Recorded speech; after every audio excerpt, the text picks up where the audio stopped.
Hi, I'm Dr. Lydia Knudsen, developer of Axial Stability Method, an emerging new chiropractic approach to human biomechanics.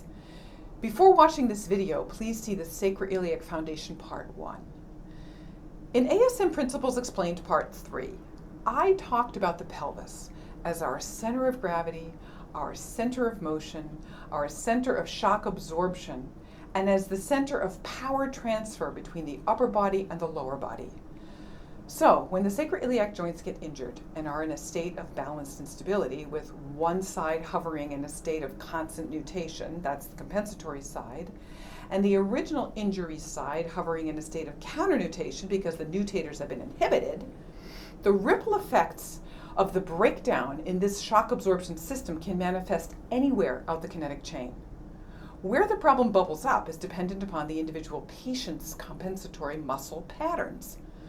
Classic presentations can be unilateral neck or shoulder pain, medial or lateral knee pain, hyperpronation and foot pain, back pain, and of course, sacroiliac joint pain, usually worse on one side.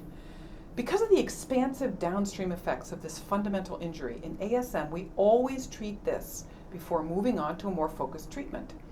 So, how do we treat it? You might think, just go for the original nutation injury on the right side, and that's not unreasonable thinking. But this reciprocating shock absorption system is in a highly developed state of compensation. We are dealing with a sophisticated compensation pattern put in place by a wildly intelligent brain-body system that is protecting its most valued safety feature. You can't just crash through the front door. We do, of course, treat the original right-sided nutation injury, but first we need to treat the compensation side, because this has become the side of greater vulnerability. Remember, it is in a state of more or less constant nutation because its counternutators are inhibited. So going back to the Fred Astaire and Ginger Rogers analogy, Ginger needs more help because she's been dancing backwards and in heels for years. So we stabilize the compensated sacroiliac joint in a cumulative protocol with SOT wedges and a cranial hold. Then, and only then, can we turn our attention to the original injury, also using wedges and a cranial hold.